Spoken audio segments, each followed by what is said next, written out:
मतलब मुझे समझ नहीं आ रही है कि बॉलिंग चेंजेस कर कौन रहा है और कैसे कर सकते, इतनी बड़ी बड़ी मिस्टेक्स कैसे कर सकते हैं।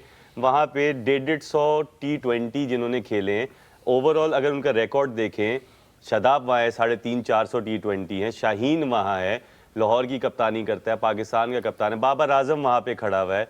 मैं हैरान हूँ बॉलिंग चेंजेस में। आप यकीन माने, हार जीत is a part of game, लेकिन जो मिस्टेक्स हम लोग कर रहे हैं ना, मैं उसमें हैरान हूँ। मतलब लोगों को अंडरस्टूड चीज़ है एक कि यार ये होना बाहर का बंदा भी ऐसे बोलेगा नहीं यार इसको कराओ इसको। आप प्रोफेशनल एथलीट्स हैं, आप रिप्रेजेंट कर रहे हैं, एंड आप अगर अच्छी बॉलिंग चेंजेस से हैरी ब्रुक्स 100 कर जाए, हैरी ब्रुक्स के 100 की तो तारीफ ही एक अलग है ना, उसने आज इनिंग्स ऑफ हिज लाइफ खेल दी है, लेकिन वो हमारे सबसे बेस्ट बॉलर को सबसे ज्यादा रन्स बनाए ना, उस्मान तारिक को रन्स बनाए ना, आज शाहीन था, शाहीन को रन्स बनाए ना।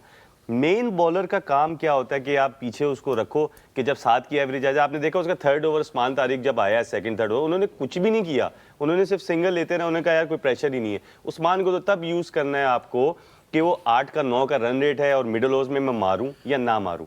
मतलब अब हमें पता लग गया सातवां ओवर कौन करेगा। आज भी मेरे एक दोस्त मुझे कह रहे हैं कि यार मेरा फेवरेट बॉलर आने लगा। मैंने कहा शदाब, कहते हैं नहीं उस्मान तारिक। मैं कहा नहीं करेगा, शदाब ही तो शदाब ने किया। नहीं तो आपको लगता है कि उस्मान तारिक को पहले आना चाहिए था? ये भी बात देखिए, वो तो हम देखें पिछले मैच में हम ये बात कर रहे थे, ये अच्छी चीज थी कि उनको जल्दी लेके आए। बट अगर आपने प्रेशर डाल लिया है, उसने विकेट ली है, तो जिस तरह आपने शाहीन को लगातार 3 ओवर किए, एटलीस्ट 2 ओवर तो कराएं। जब शदाब को आप 3 ओवर लगातार करा सकते हैं, जो आपका उतना रिलायबल बॉलर नहीं है, जिनको बाउंड्रीज पड़ सकती हैं, अगर आप कंसेक्यूटिवली ओवर कराएंगे, आप ऐसे बॉलर को जो आपका मेन बॉलर ना हो स्मार्टली यूज करते हैं। You can't give him 3 overs in a row in T20 cricket. इसी तरह जब आपको पता लग गया 1 ओवर भड़ा लग गया, उसमें आप अपने मेन बॉलर को ला के दोबारा से रन रेट को पीछे खींचते हैं कि यार हम दोबारा रन रेट को ऊपर लेके जाएंगे, प्रेशर डेवलप होगा, फिर विकेट मिलेगी। लेकिन जहां आपने अजहर भाई ये बात की है ना, अनफॉर्चुनेटली देखें, हम पाकिस्तान की टीम कभी भी, हम पिछले एरा की भी टीम ले लें, इस एरा की भी टीम ले लें, हम 150-160 वाली ही टीम है। हमें आप ट्रू बैटिंग पिच भी दे दें, हमें ट्रू बॉलिंग पिच भी दे दें। बॉलिंग पिच पे ये होता है कि हम थोड़ा और स्ट्रगल कर लेते हैं, हम 120-30 पे ही चले भी जाते हैं वापस। ऐसा नहीं है कि पाकिस्तान कभी भी 200 वाली टीम रहा हो।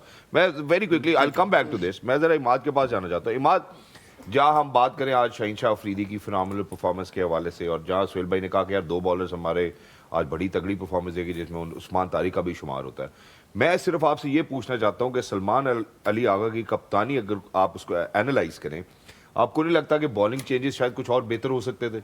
बिल्कुल हो सकते थे। प्लेइंग 11 बेहतर हो सकती थी, बैटिंग ऑर्डर बेहतर हो सकते थे, जितने आप बैठ के आप कह सकते हैं सारा कुछ बेहतर हो सकता था। I think at this level it is unacceptable. मुझे जहाँ लगा वहाँ पे उस्मान तारिक ने जब 7th या 8th ओवर कराया था और हैरी ब्रुक उनका एक वाहिद प्लेयर था जिसको आउट करते, तो उनके पास कोई ऐसे प्ले नहीं थे जो मुश्किलात करे, तो हैरी ब्रुक को उस्मान तारिक को ज़्यादा खेलना चाहिए था, क्योंकि उस टाइम पे रन रेट काफ़ी चाहिए था। उन्होंने आगे गलती ये किया, ऑर्डिनरी बॉलिंग कराई स्पिनर्स ने आज में, टू बी वेरी ऑनेस्ट सारे स्पिनर्स, क्योंकि मैं स्पिनर्स की ज़्यादा बात करूँगा, शाहीन को प्रेस करूँगा, लेंथ उसमें बहुत ज़बरदस्त आज किया और बहुत अला बॉलिंग की, लेकिन स्पिनर्स ने ऑर्डिनरी बॉलिंग की, माए सवा उस्मान तारिक के, वो भी उनका 4th ओवर ऑर्डिनरी था टू बी ऑनेस्ट। सो उनके 3 ओवर बहुत अच्छे थे, लेकिन आप उसको यूज़ किस तरह कर रहे हैं, I don't know what's happening. अगर ये game right down to the wire जाता तो आप किन फास्ट बॉलर को कराते और किस स्पिनर को कराते? आप नवाज को कराते 17वां 19वां, आपने पिछले वर्ल्ड कप में भी कराया है उसको 19वां। मतलब मुझे समझ नहीं आ रही है कि बॉलिंग चेंजेस कर कौन रहा है और कैसे कर सकते, इतनी बड़ी बड़ी मिस्टेक्स कैसे कर सकते हैं। वहाँ पे 150 T20 जिन्होंने खेले हैं ओवरऑल, अगर उनका रिकॉर्ड देखें, शादाब वहाँ है 350-400 T20 हैं, शाहीन वहाँ है, लाहौर की कप्तानी करता है, पाकिस्तान का कप्तान है, बाबर आजम वहाँ पे खड़ा हुआ है। मैं हैरान हूँ बॉलिंग चेंजेस में। आप यकीन माने, हार जीत is a part of game, लेकिन जो मिस्टेक्स हम लोग कर रहे हैं ना, मैं उसमें हैरान हूँ। मतलब लोगों को अंडरस्टूड चीज़ है एक कि यार ये होना बाहर का बंदा भी ऐसे बोलेगा नहीं यार इसको कराओ इसको। आप प्रोफेशनल एथलीट्स हैं, आप रिप्रेजेंट कर रहे हैं, एंड आप अगर अच्छी बॉलिंग चेंजेस से हैरी ब्रुक्स 100 कर जाए, हैरी ब्रुक्स के 100 की तो तारीफ ही एक अलग है ना, उसने आज इनिंग्स ऑफ हिज लाइफ खेल दी है, लेकिन वो हमारे सबसे बेस्ट बॉलर को सबसे ज्यादा रन्स बनाए ना, उस्मान तारिक को रन्स बनाए ना, आज शाहीन था, शाहीन को रन्स बनाए ना। मेन बॉलर का काम क्या होता है कि आप पीछे उसको रखो कि जब 7 की एवरेज आ जाए। आपने देखा उसका थर्ड ओवर उस्मान तारिक जब आया है, सेकंड थर्ड ओवर, उन्होंने कुछ भी नहीं किया, उन्होंने सिर्फ सिंगल लेते रहे। उन्होंने कहा यार कोई प्रेशर ही नहीं है। उस्मान को तो तब यूज करना है आपको कि वो 8 का 9 का रन रेट है और मिडिल ओवर्स में मैं मारूं या ना मारूं। सो आई थिंक और ये सेंस चाहिए थी कि वो प्रिवेल करती। Look we are sitting here, it is costing Pakistan lot of games. ये इस वर्ल्ड कप पे नहीं है, ये पिछले से पिछले वर्ल्ड कप में भी है। प्लेयर्स का इतना कसूर नहीं है, लेकिन ये जिस तरह चेंजेस हो रही है, जिस तरह लाया जा रहा है। आपने उस्मान तारिक को अभी डेथ बॉलर बनाया हुआ था, फिर आपने उस्मान तारिक को अभी मिडिल ओवर्स में एकदम करा दिया है। मतलब आप क्लैरिफाई नहीं कर रहे रोल। और वो ये जो आपने रोल्स की बात की ना, मेरा ख्याल है प्रेस कॉन्फ्रेंस को मैं दोबारा सामने रखूंगा, जिसके अंदर माइक हैसन ने कहा था कि वो उस्मान को हम 12वें ओवर के बाद इस्तेमाल करना चाहते हैं, 11वें ओवर के बाद करना चाहते हैं। वही आज आप फिर 8वें ओवर में क्यों लेकर आए, अगर आपने रोल इस तरह आइडेंटिफाई किया था। तो मेरा ख्याल है कि ये गिमिक चल रही है जो कि चलाई जा रही है। मैं अब सबसे पहले आपके पास आता हूँ अजहर भाई। अनफॉर्चुनेट है, ठीक है, ऐसी कोई बात नहीं है, अब गेम है, we still pretty much in the process. अब हमारा कप्तान जो है वो इंग्लैंड से कह रहा है कि हम उम्मीद करते हैं आप हमारे लिए न्यूजीलैंड से मैच जीत जाएंगे। सबसे पहले मुझे आप ये बताएं कि अगर हम इंग्लैंड की सिर्फ मिसाल ले लें, यहाँ पर इंग्लैंड ने 92 रन बनाए बाउंड्रीज पे, जिसमें उन्होंने 6 छक्के लगाए और मेरा ख्याल है 14 मेरा ख्याल गालबन उनके चौके हैं। उसके बाद 74 रन बने, जिनमें से 4 एक्स्ट्राज हैं। 70 रन उन्होंने भाग के बनाए। 15वें ओवर तक 13 डबल वो ले चुके थे। अगर आपको पता था कि वो सिंगल डबल ले रहे हैं, आपने डीप खड़ी की हुई है फील्ड, यार आप उसको थोड़ा अप क्लोज कर सकते थे, आप फील्ड मैनेजमेंट बेहतर कर सकते थे। सबसे पहले कप्तान के बारे में बात होनी चाहिए। इस पूरे वर्ल्ड कप में कप्तान का नील बटा नील है, हर किस्म की कंट्रीब्यूशन उसकी नील बटा नील है। आखिरी टीम थी हम सुपर 8 में पहुंचने वाली, और उसके बाद अभी हमारी कंडीशन देख लें। देखिए ये बात आपने की, मेरे ख्याल में सलमान अली अगर खुद कप्तानी करें, मुझे ऐसे लग रहा है जैसे फील आ रही है कि उनको एक सेट यार ये आज हैरी ब्रूक हमने नहीं देखा। सलमान अली आगा से आप इस तरह कुछ एक्सपेक्ट कर सकते हैं? नहीं, ऑब्वियसली वो तो आप इस वक्त देखें, आप इस वक्त देखें आज बड़े गुस्से में। बॉस अगर बाहर से कोई कप्तानी करा रहा है ना, अजहर भी जैसे आप कह रहे हैं, अगर तो उसको कप्तान खुद खड़ा हो ना।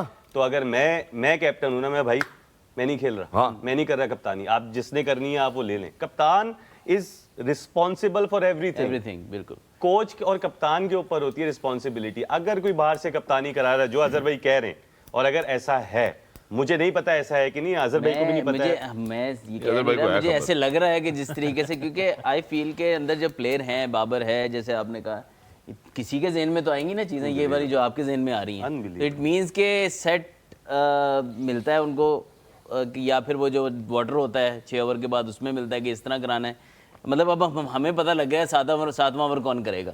आज भी मेरे एक दोस्त मुझे कह रहे हैं कि यार मेरा फेवरेट बॉलर आने लगा। मैंने कहा शदाब, कहते हैं नहीं उस्मान तारिक। मैं कहा नहीं करेगा, शदाब ही तो शदाब ने किया। नहीं तो आपको लगता है कि उस्मान तारिक को पहले आना चाहिए था? ये भी बात वो तो हम देखें पिछले मैच में हम ये बात कर रहे थे, ये अच्छी चीज थी कि उनको जल्दी लेके आए। बट अगर आपने प्रेशर डाल लिया है, उसने विकेट ली है, तो जिस तरह आपने शाहीन को लगातार 3 ओवर किए, एटलीस्ट 2 ओवर तो कराएं।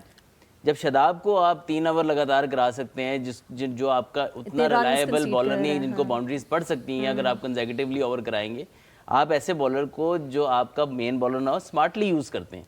You can't give him 3 overs in a row in T20 cricket. इसी तरह जब आपको पता लग गया 1 ओवर बड़ा लग गया, उसमें आप अपने मेन बॉलर को ला के दोबारा से रन रेट को पीछे खींचते हैं कि यार हम दोबारा रन रेट को ऊपर लेके जाएंगे, प्रेशर डेवलप होगा, फिर विकेट मिलेगी। नहीं तो आपको लगता है कि उन्हें पता है कि उस्मान तारिक उनके इम्पैक्ट बॉलर हैं? आपको लगता है ये क्लैरिटी सलमान अली आगा के सर में या माइक हैसन के उनको सवाए शॉर्ट बॉल के अलावा उन्होंने कोई हिट मारने के चांस नहीं मारी, उन्होंने मारी भी नहीं। पता था कि ये 4 ओवर हम रन बॉल भी खेल जाएंगे, हम बाकियों पे कवर कर जाएंगे। मुझे उनका प्लान क्लियर था। अजहर भाई और सुहेल भाई बैठे हैं। जी आपने जो सवाल किया था वो डॉट वाला, बाउंड्री वाला, वो मैं पहले खत्म कर लूं कि आज बड़े अरसे बाद कोई, वैसे नॉर्मली देखा जाता है जो बाउंड्रीज में ज्यादा रन करते हैं वो जीतते हैं, लेकिन आज वो टीम जीती है जिन्होंने बाउंड्रीज में कम किया। लेकिन जो आप बात कर रहे थे कि जिस तरह से वो हर बॉल जो बाउंड्री पे जा रहा था 2 रन बन रहे थे, इट मीन्स के it lacked game awareness from the fielders, captain, and also lacked fitness. कि आप लंबी जहाँ पे बाउंड्रीज है वहां से आप 2 रन नहीं रोक पा रहे, 1 हो जाता है, 2 हो जाता है, उसके बाद आपको रियलाइजेशन हो जाती है, स्पेशली अगेंस्ट उस्मान तारिक, कि उनको ठीक है अगर आपको वो बाउंड्री मार जाते हैं तो दे टेक अ रिस्क, तो आप एटलीस्ट 10 कदम अंदर रहें ताकि आपको वो कम से कम उसको उनको हिट मारनी पड़े। वो उसको आराम से मिल करके चले गए और स्टिल उसने 2 आउट किए, बट जो इम्पैक्ट और डाल सकता था, प्रेशर और डाल सकता था, वो नहीं डाल पाया।